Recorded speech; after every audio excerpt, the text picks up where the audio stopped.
Bien, muchachos, ¿qué tal? Tengan todos ustedes muy buenas tardes. Vamos a desarrollar el tema de la semana número 3 en Historia del Perú. Este corresponde al gobierno de las Fuerzas Armadas, ¿no? El gobierno revolucionario de las Fuerzas Armadas, para ser más exacto su nombre. Este es un proceso, donde vamos a ver cambios, nuevos hechos, épocas introducidas. Como ves, hasta esta época solamente habían surgido o más que todo han dado presidentes militares, quienes han gobernado y han llegado al poder, ya sea mediante golpes de Estado, guerras civiles, o en algunos casos, pues elecciones, ¿no? Muy, muy raro también está eso, ¿no? Pero, bien, estamos viviendo en el Perú y en América una época de cambios, una época en la cual la sociedad está inconforme con su forma de ser, actuar, gobernar e imperar. Ya que estamos hablando de los gobiernos, estamos hablando de gobiernos de la década de los 60, década de los 70. Si recordamos un poquito las clases anteriores, hemos visto diferentes gobiernos, ¿verdad? El último gobierno que hemos visto ha sido el primer gobierno de Fernando Belaúnde Terry. Hemos visto anteriormente otros gobiernos más, el segundo gobierno de Manuel Prado Ugarteche. También hemos visto el gobierno de las Fuerzas Armadas. Hemos visto periodo en el cual Ricardo Pérez Godoy, Nicolás Linley gobernaron durante espacio de un año, quienes dieron el primer golpe institucional de las Fuerzas Armadas. Pero en todo este periodo, fuera de los gobiernos, recuerden que está habiendo cambios sociales. Los más desprotegidos, los más desamparados, por así decirlo, están reclamando ahora sus derechos, están reclamando privilegios que antes no lo tenían. Esos eran los campesinos.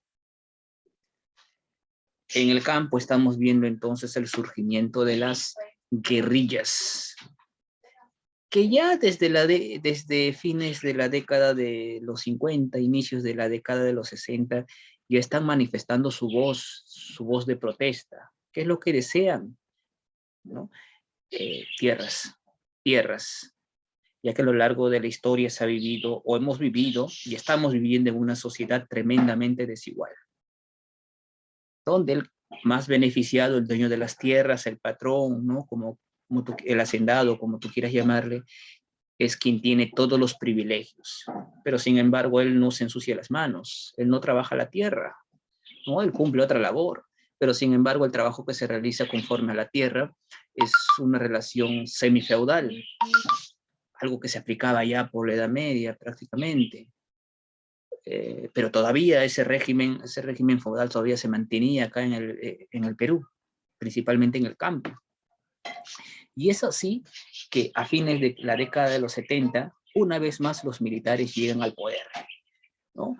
Con una ideología nacionalista, una ideología izquierdista, una ideología o una política de nacionalización de empresas, en la cual buscan reivindicar a este sector, al campesinado, ¿no? Al campesinado.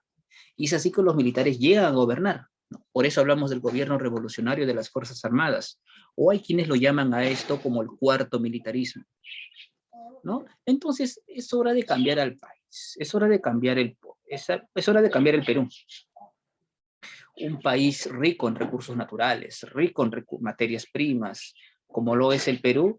Exportamos materias primas, pero importamos bienes manufacturados, ¿no? Es decir, todo lo que nosotros producimos como materia prima lo vendemos al extranjero, allá se encargan de producirlo, transformarlo y nosotros eso mismo compramos. Entonces, estas cositas son cuestiones que los militares en aquel entonces se daban cuenta, ¿no? Y siempre a lo largo de la historia, siempre los más beneficiados no han sido el campesino, no han sido los obreros, no ha sido el pueblo, más ha sido pues la clase social alta, los que gobernaban o los que estaban tras el gobierno, la oligarquía. La oligarquía son las familias más poderosas, en este caso del Perú, ¿no? Los grandes empresarios, los inversionistas, ¿no? Los que vienen con sus empresas procedentes de otros países y trabajan acá. Ellos son los que más beneficios tienen. Ellos son los que controlan todo el aparato productivo. Ellos son quienes controlan las riquezas del país. Algo diferente a lo que pasa el día de hoy. Bueno, eso queda en cuestión de cada uno, ¿no? Eso queda para el análisis. Pero bueno, muchachos, los militares van a llegar una vez más a gobernar, ¿no? Los militares tomaron el control político, ¿no? Y ya que el desborde popular, producto de los problemas que te estoy contando, cada vez era más latente. Movilizaciones, huelgas, manifestaciones, etcétera, etcétera, etcétera. El pueblo cada vez estaba descontento y eso podía surgir en una gran hecatombe social, ¿no? Entonces, con el fin de evitar esto, los militares creyeron tener ellos en sus manos la solución a los problemas que aquejan a la sociedad, ¿no? ¿Cómo se hacía eso, profesor? Tal vez por ahí acabar con el poder de la gran oligarquía, acabar con ese poder que los inversionistas prácticamente tenían, y que prácticamente se habían adueñado del país, ¿no? Había que quitarle la tierra, el poder, las empresas a los grandes hacendados, empresarios, inversionistas, ¿no? Y el Estado encargándose ellos mismos de poder controlar todo ello. Y es así que se van a aplicar en este periodo un gran conjunto de reformas que estatizaron el aparato productivo, es decir, el Estado controla todo, ¿no? Y para bien o para mal, el Perú ya no va a ser lo mismo después. Después de del gobierno de las Fuerzas Armadas, después de Velasco Alvarado, el Perú no va a ser igual, ¿no? Económicamente tal vez mal, pero en el campo social al menos se dejaría la explotación del indígena de lado. Pero bueno, eso está también, como te digo, para discutir en este periodo, ¿no? Y ese periodo llamado Gobierno Revolucionario de las Fuerzas Armadas abarca 12 años, ¿no? El gobierno pasando por los gobiernos de Juan Velasco Alvarado de 1968 a 1975 y el gobierno de Francisco Morales Bermúdez de 1975 a 1980, ambos como generales máximos exponentes de las Fuerzas Armadas, ¿no?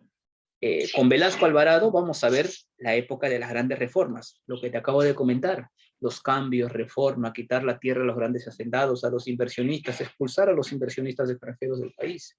Y es decir, la época de las grandes reformas, los grandes cambios. Y con Morales Bermúdez, vamos a ver cómo Morales Bermúdez le va a poner fin a todo lo que Velasco había hecho. Morales Bermúdez va a poner fin a esas reformas, ¿no? Es decir, va a volver otra vez al camino al cual el Perú estaba antes, ¿no? De volver camino a la democracia y ponerle fin a las reformas, que parece que no estaban funcionando, ¿no? Y bueno, los militares van a llegar al poder a través de un golpe de Estado. Partidos políticos que se oponían no había, eran militares, tenían el control del país. La Constitución quedaría pospuesta. En su lugar, ellos estarían amparados bajo un documento conocido como Estatuto Revolucionario, que ellos se encargarían de controlarlo y que sea su sustento jurídico de gobierno, ¿no? Y estos son los dos gobiernos que vamos a ver. El día de hoy, ¿qué tal? Bienvenida, buenas tardes. Solamente estaba comentando, ya grabando la clase y comentando un poco la introducción del tema. El día de hoy solamente se va a ver el primer gobierno, el gobierno de Juan Velasco Alvarado, dentro del gobierno de las Fuerzas Armadas. Claro está que este gobierno hay muchísimo para hablar aquí. Este gobierno no lo voy a hacer en una sola clase, lo voy a hacer en dos clases.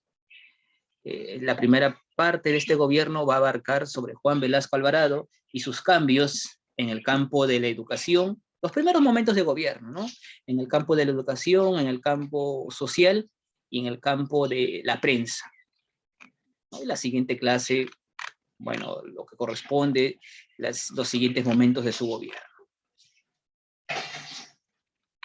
Muy bien. Y así iniciamos entonces con este gobierno revolucionario de las Fuerzas Armadas, gobierno de Juan Velasco Alvarado en este caso.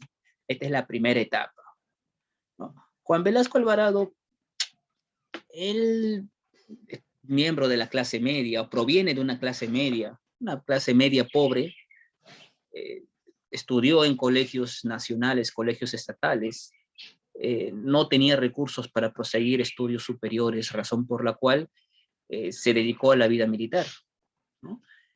Ingresó como soldado.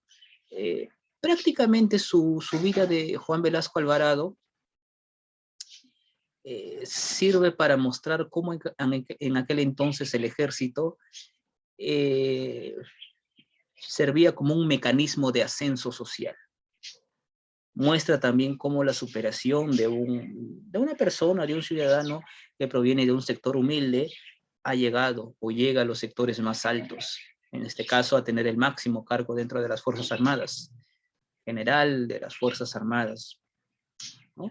Bueno, acá se muestra claramente con Velasco Alvarado cómo el ejército sirve, ¿no? Sirvió como escalafón social. ¿Mm? Eh, Dentro del ejército, pues, condujo y fue profesor de escuelas militares, ¿no? Enviado a diferentes zonas del país, llegó a ser enviado a la selva, ya para la década de los 60, 1959 y 1960 es donde llegaría o accedería al cargo de general. Y ahí pues va a realizar diversos viajes como enviado militar, tanto a Francia, a Estados Unidos, ¿no? Hasta llegar a ocupar el rango militar más alto, que es jefe del Comando Conjunto de las Fuerzas Armadas.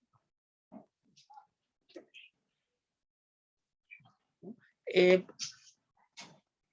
ya con su gobierno, ¿qué partecita de su historia te contaba? Velasco Alvarado busca o buscaba buscaba la modernidad del país, buscaba el desarrollo de una economía basada en el desarrollo propio, en la industria propia, en el mercado interno. Estas ideas, claro está, que ya lo habían adquirido, pues había una institución que se creó en el gobierno de Odría, el Centro de Altos Estudios Militares, donde se buscaba preparar a la clase militar o a los militares en los diversos campos, ¿no? Milicia, economía, sociedad, política, educación, etcétera, ya que hay y ha habido gobiernos militares, y solamente el militar era un hombre que solamente sabía de guerra y no era preparado, ¿no? Entonces, con estas ideas, Velasco Alvarado entra a gobernar. Y ahora sí, ya yéndonos a su gobierno específicamente, recordemos cómo Velasco llegó al poder. En el gobierno de Fernando Belaúnde Terry, en su primer gobierno, recordemos que se firmó el Acta de Talara. Y justamente alrededor del Acta de Talara, recordemos que se dio el escándalo de la página 11. De ese contrato llamado Acta de Talara se desapareció una página. Y en esa página, pues, se dice o se creía que estaba el precio del petróleo a cuánto debía vender el Estado. Entonces eso representó un acto de corrupción. Por eso es el escándalo de corrupción más grande del siglo XX, sucedido en el gobierno de Belaúnde Terry. A raíz de eso, generó desaprobación en todo el pueblo peruano, en la prensa, en todas las cúpulas, y esferas sociales, ¿no? Gran desaprobación. Entonces, a raíz de eso, las Fuerzas Armadas tomaron cartas en el asunto.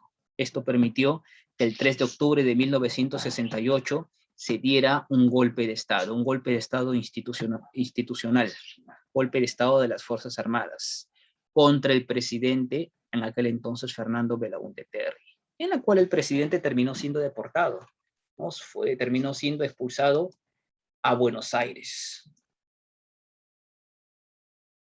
Entonces, lo primero que va a hacer, ni bien Velasco Alvarado llega al poder después del golpe militar, va a presentar pues su estatuto o su manifiesto revolucionario. En este estatuto revolucionario, en este manifiesto revolucionario, Velasco Alvarado daría a conocer y expone los motivos del por qué está haciendo esto. Él explica a través de este manifiesto revolucionario, este documento conocido como manifiesto revolucionario, por qué el golpe de Estado, qué lo motivó a realizar esto. No solamente a él, sino a todas las Fuerzas Armadas. Recuerda que este es un golpe de Estado institucional. En resumen, simplemente, pues, los problemas que aquejaban al país de aquel entonces. Malestar social, desempleo, crisis, la formación de las guerrillas, ¿no? En la sierra, la corrupción, la gran venida de campesinos, ¿no? Quienes están abandonando el campo, se vienen a la capital, a la ciudad.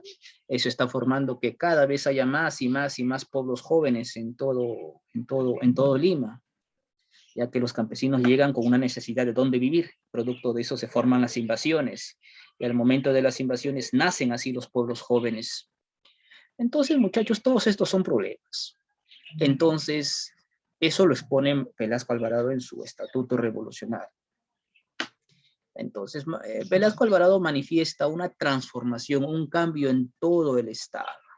Ahora el Estado propone volverlo más nacionalista, un Estado independiente, con respeto a la soberanía, y que dependamos de nuestros propios recursos. Es decir, está proponiendo su plan de gobierno, cómo debería ser y cómo va a ser su gobierno. A esto más adelante lo vamos a conocer como el nombre de Plan Inca, que es el plan de gobierno de Velasco Alvarado, ¿no? Y así se le conoce como el Plan Inca, ¿no? Ese es el plan de gobierno de Velasco Alvarado. Bien, Velasco Alvarado está en el poder. Velasco Alvarado ya nos explicó las razones del por qué llegó al poder, ¿no? Para eso hay un manifiesto revolucionario. Eso pasó el 3 de octubre de 1968. Ni bien llegó Velasco al poder, tomó cartas en el asunto. ¿Recuerda por qué Velasco Alvarado dio golpe de Estado? Por el escándalo de la página 11. ¿Qué es eso? Un contrato, o eso fue pues un escándalo en el cual la página número 11 del acta de Talara se perdió. ¿El acta de Talara qué es, profesor? Un contrato. ¿Quiénes firmaron ese contrato? El Estado peruano. ¿Con quién? Con una empresa norteamericana conocida como la IPC, International Petroleum Company, Compañía Internacional de Petróleo. ¿Esa empresa sigue operando en el Perú? Bueno, en aquel entonces sí, estaba operando y realizando extracciones petroleras en los yacimientos de La Brea y Pariñas, allá en el norte, en la costa norte del Perú. Entonces, lo primero que hizo Velasco Alvarado fue anular ese contrato. El acta de Talara quedó formalmente anulado, declaró la nulidad del acta de Talara, ¿no? Siguiente, ¿no? Eso fue el 4 de octubre, el contrato quedó anulado. A través de esto, entonces, el Estado ya no tiene nada que ver con esta empresa norteamericana. Días más tarde, el 9 de octubre, Velasco Alvarado anunció la expropiación de la IPC. Expropiación o nacionalización de la IPC. Profesor, ¿eso qué significa? Significa que ahora esta empresa norteamericana, que es norteamericano o era norteamericana, ya no va más en el Perú. Prácticamente los votó a esta empresa. Obviamente no puede votar a la empresa, vota a los dueños, trabajadores, ¿no? Todos aquellos que tengan que ver con el manejo, la inversión de esta empresa aquí en el Perú. Pero las instalaciones, los edificios, todo aquel material que es utilizado para la extracción del petróleo, las oficinas, todo, el Estado se lo agarró, ¿no? El ejército fue enviado allá y estos yacimientos petroleros fueron ocupados militarmente.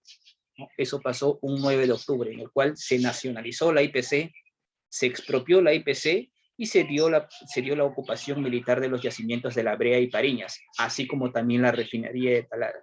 Y tuvieras ese día como todo el mundo celebraba este acontecimiento, ¿no? Este acontecimiento fue celebrado. Y a eso se le conoció como el Día de la Dignidad Nacional, ¿no? Desde 1914 esta empresa IPC ha estado llevándose el petróleo del Perú. Ha habido muchos años en los cuales no ha pagado impuestos. Firmamos un tratado que no le convenía al Estado peruano, pero a cambio de que nos devuelvan el petróleo, el acta de talar. Se ha perdido una página de ese contrato. Corrupción y más corrupción alrededor de esta empresa. Ahora por fin entró un gobierno que se puso los pantalones y votó a esta empresa de una patada. Velasco Alvarado votó a la IPC, a sus dueños, inversionistas y todos.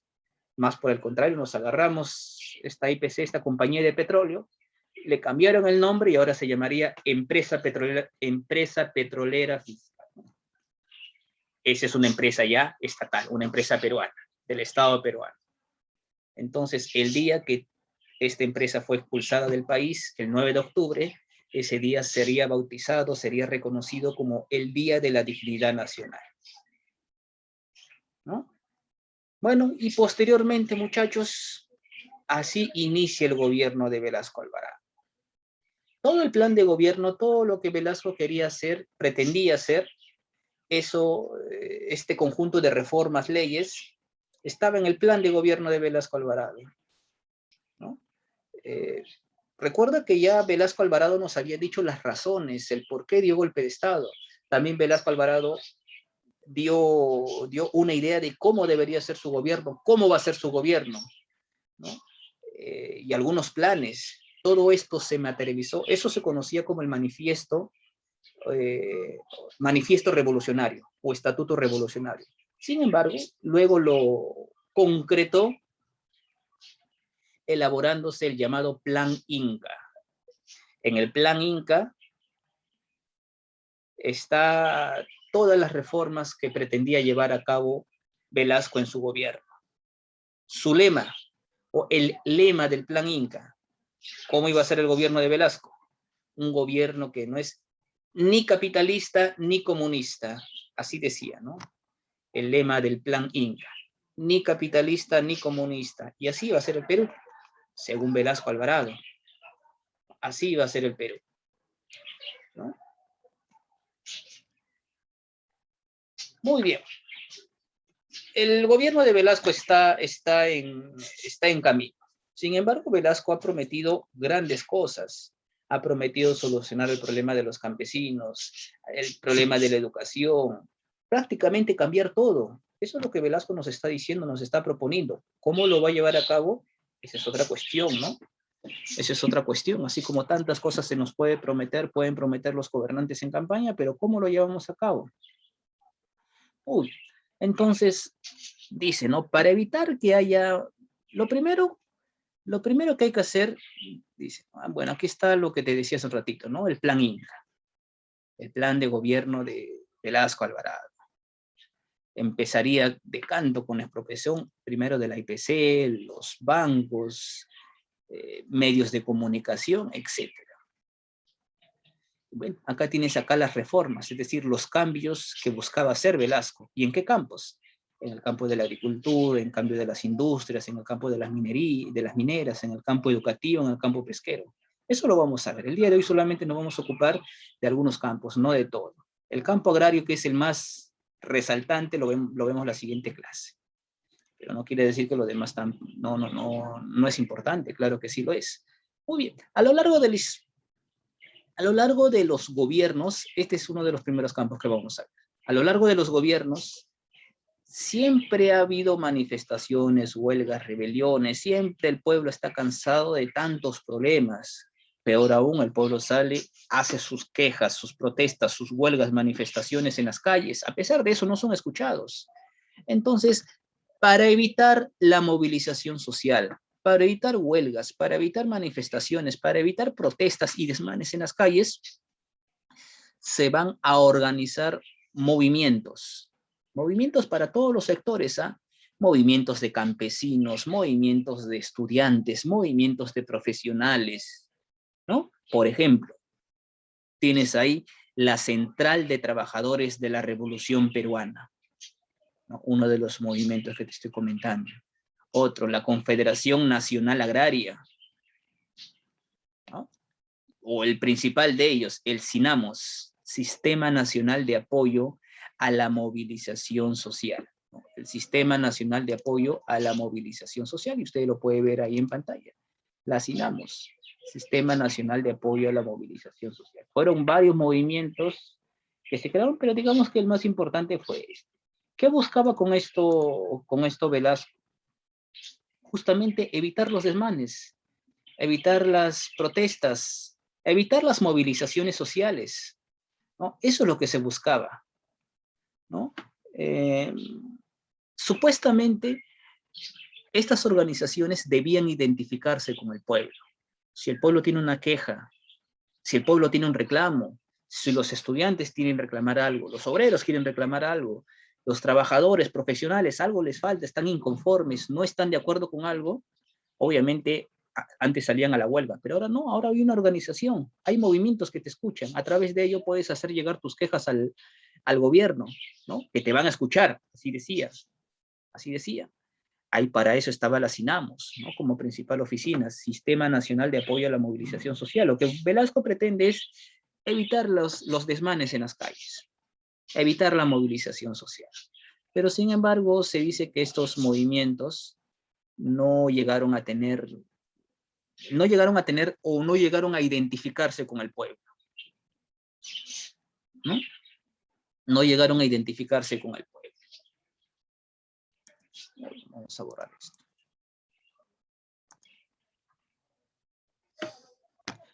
Prácticamente lo que está pasando con esto, simplemente con esto, el gobierno está evitando que hayan huelgas nada más. Con esto está controlando al pueblo nada más, ¿no? Ya que nunca estas organizaciones no tuvieron el apoyo requerido.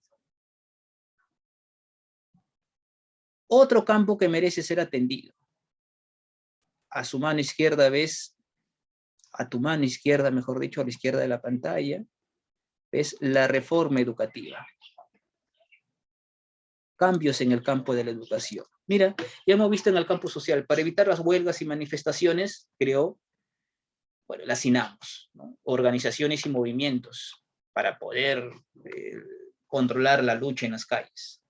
Ahora en el campo de la educación, a través de la ley 19.326, Velasco también pretendió cambiar la educación. Lo que Velasco pretendía era que todos los peruanos tengan la oportunidad de estudiar. De esa manera, si uno se le brinda oportunidad a todos los peruanos, se elimina el analfabetismo, ¿no? Ya que a gran escala el analfabetismo en esta época todavía estaba latente, ¿no? Y quiere brindar una educación permanente. ¿Qué más? Velasco, con estos cambios en educación, busca crear un hombre nuevo, es decir, una persona más crítica, una persona más participativa, una persona más solidaria, que no se limite a obedecer, cumplir y simplemente escuchar como un borreguito más, ¿no? Todo lo que se le dice manda, ¿no? El ciudadano tiene que ser crítico, tiene que saber razonar, tiene que saber innovar, ¿no? Tiene que saber ser solidario con el trabajo. Eso es lo que pretende. Y también lo que busca Velasco es un nuevo sistema educativo. Así como lo conocemos el día de hoy, ¿eh? Profesor, ¿cómo? ¿No? Este sistema educativo donde haya una educación inicial, donde haya una educación básica, refiriéndome a primaria y secundaria, y una educación superior. Y además, pues, que este sistema educativo esté presente a través de niveles, ¿no? Niveles y modalidades. Por ejemplo, pues, ¿no? Que haya una educación básica laboral, por ejemplo, aquellas personas que trabajan también pueden tener la oportunidad de estudiar, aquellas personas que sobresalgan por sus conocimientos. Tú sabes que un trabajador, quien ejerce un trabajo profesional, puede seguir capacitándose, no solamente tus 5 años de estudios y ahí quedó todo, ¿no? Todavía puedes seguir estudiando diplomados, especializaciones, maestrías, doctorados, etcétera, ¿no? En base a eso, pues también asciendes en tu trabajo y ganas un poquito más de dinero, ¿no? Que hay una capacitación permanente al trabajador, que no solamente trabaja y se dedica a eso, no, hay que capacitarlo, hay que enseñarle nuevas cosas, el mundo avanza. Entonces hay que prepararlo también, ¿no? Y también la educación especial, ¿no? Otra modalidad. Bueno, personas con problemas especiales, con deficiencias tal vez físicas, personas que requieran una educación especial, ¿no?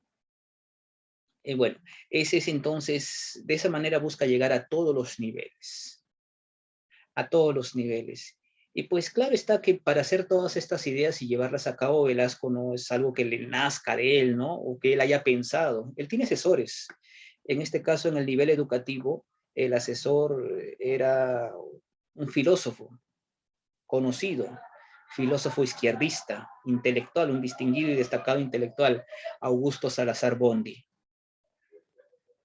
Él fue el asesor de Velasco en este periodo, y gran crítico de la educación del Perú, bueno, y toda América en aquel entonces. Que la educación no estaba conectada a la realidad. La educación solamente estaba para los sectores altos, pero ahora no, a través de esto ya tenemos una educación para todos los niveles, ¿no? Para todos los niveles, estudiantes, trabajadores, profesionales, personas especiales, incluso aquellas personas que no han podido acceder a un estudio, sea por sea de las circunstancias, solamente se han dedicado a trabajar, no han tenido la oportunidad. También hay estudios para estas personas, ¿no? Educación nocturna. En el día trabajas, te vas a educar en la noche. Pues así puedes terminar tus estudios primarios, secundarios. También se crearon las escuelas técnicas. No necesariamente vas a ser profesional, puedes seguir una carrera técnica, ¿no? Entonces, la educación trató de abarcar todos sus niveles. Eso pretendió hacerlo Velasco. Y lo hizo, ¿no? Y lo hizo. A nivel colegial, algunos cambios. Por ejemplo, el día de hoy tu institución educativa es reconocida porque, qué sé yo, a ver, desde que el alumno está ingresando lo reconoces por su uniforme. Algunos utilizan, qué sé yo, chompa, casaca de un color con un logotipo específico, ¿no? Con Velasco aparece eso. Claro que en Velasco no aparecían todavía esas cosas. Velasco lo tradicional, pantalón plomo, camisa, en el caso de los varones, y sus zapatos, ¿no? Y en caso de las mujeres, de igual manera, ¿no? Su falda ploma, su blusa, zapatos y medias hasta las rodillas. Ese es el uniforme único. Eso se estableció en el tiempo de Velasco Alvarado. ¿Qué más? Velasco es un presidente o gobernante nacionalista. Por lo tanto, no le gusta el inglés, no le gusta... le gusta más lo nuestro. Por lo tanto, se ordenó que en las escuelas se enseñara el quechua, ¿no? Y así vamos a ver la enseñanza del quechua. Y el quechua fue reconocido como idioma oficial en esos tiempos. Y en las escuelas se empezaron a difundir y a enseñar el quechua. Claro que está que en este breve periodo nada más durante su gobierno, después otra vez se quitaría el quechua. Pero se enseñó el quechua en este periodo. Y se prohibió el inglés en todos sus niveles, en la televisión, en las radios, noticieros, todo lo que tenga que ver con el inglés se prohibió, ¿no? Se prohibió. Y al contrario, verías cómo los noticieros, en la televisión, los comerciales, se daban todo en lengua quechua. Un comercial de una marca distinguida en quechua, imagínate. Así se daba en esos tiempos, y así nos lo puso Velasco. Sí, ¿no? Eso puede ser discutible, ¿no? Para unos bien aceptado, para otros no. Unos dirán, sí, está bien el quechua, otros no. ¿Quechua qué va a ser? ¿No? Puede ser discutido, ¿no? Esta ley fue controvertida. Claro, está quienes estaban a favor, así como quienes no. ¿No? Estamos en una época de cambio, recuerden. Otro campo a poder ver trabajar es eh, la libertad de prensa, como ve ahí. Hemos visto las INAMOS, la reforma educativa y por el otro lado el Estatuto de la Libertad de Prensa. Este es un gobierno militar, por lo tanto es autoritario. Y lo que buscaba Velasco Alvarado fue controlar los medios de comunicación.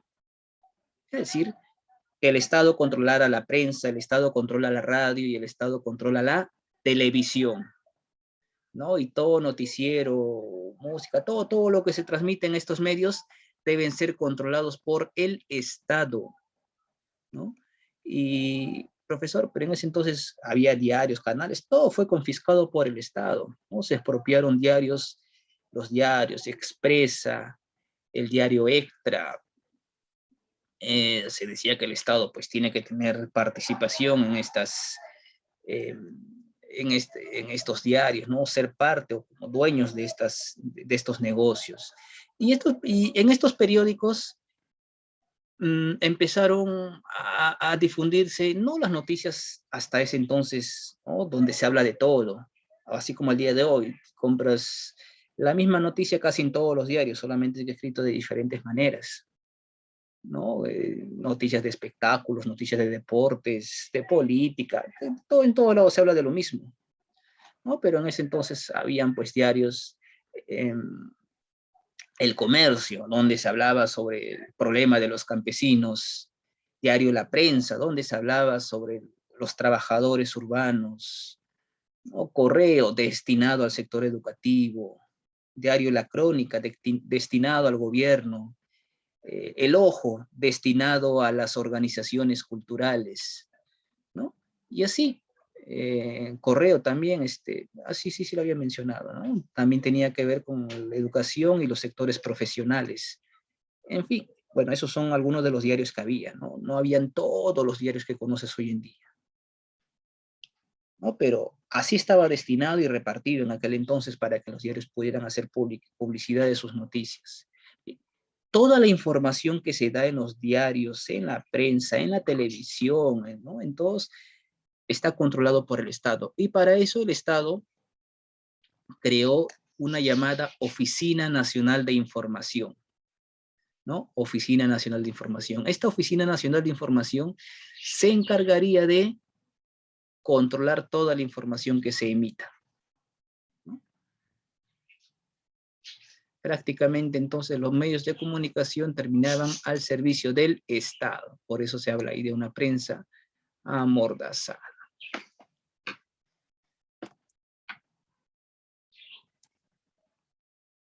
Y bien, muchachos, entonces, al menos estos son los primeros campos del cual hemos hablado el día de hoy. Llegada de Velasco al poder, bueno, su plan de gobierno y sus reformas que hizo en el campo social, ¿no? Las CINAMOS, este es un resumen. CINAMOS, como ves ahí, a fin de movilizar a las clases populares, la reforma educativa, educar para el trabajo y el desarrollo, así transformar a la sociedad y los medios de comunicación, controlar los medios de comunicación a través del Estatuto de Libertad de Prensa.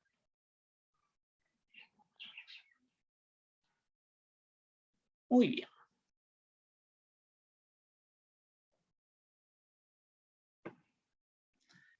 A ver, ¿cómo es costumbre para tener registro de la clase de hoy? Voy a tomar una foto asistencia. Muy bien. A ver, rapidísimo nada más.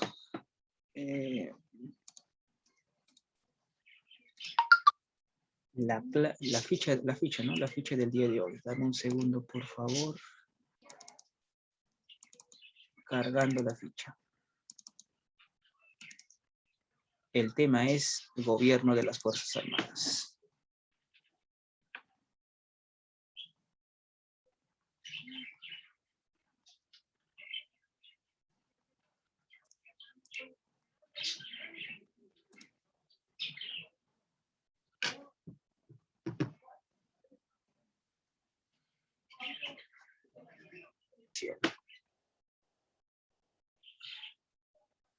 Muy bien, a ver, esto está sumamente sencillo. Dice ahí, a nivel cultural, el gobierno revolucionario prohibió, así, ¿verdad? ¿Qué es lo Programas de radio en televisión en inglés, la E. obviamente, claro, ¿no? Número 2. ¿Por qué motivo el gobierno militar creó el Día de la Dignidad Nacional? Día de la Dignidad Nacional, ¿recuerda? Sí, era algo sobre el petróleo. Claro, el petróleo, para recuperar el petróleo, claro. ¿Y dónde se encontraba el petróleo? Ahí en la zona de La Brea y Pariñas. Excelente. 3. El documento que justifica la línea política del gobierno de las Fuerzas Armadas se denominó Estatus revolucionario. Estatuto Revolucionario. La primera acción que tomó el gobierno de Velasco fue La expropiación de la IPC. expropiación de la IPC.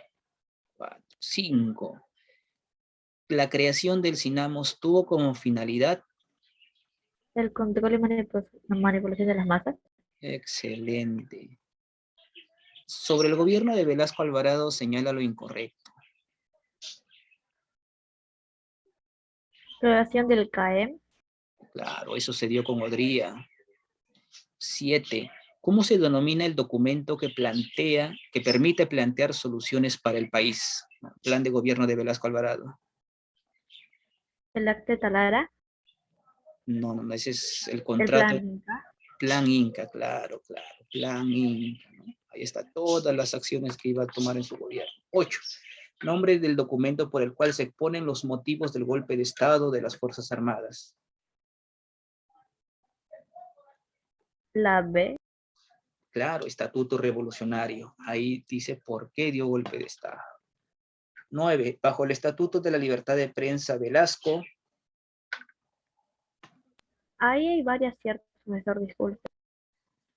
¿Dio libertad a los medios de comunicación? No, los medios. Correcta. Simplemente acá sería controló los medios de comunicación. ¿No? Controló los medios de comunicación. Y la número 10, el Día de la Dignidad Nacional se relaciona con La expropiación de la IPC. expropiación de la IPC. Excelente.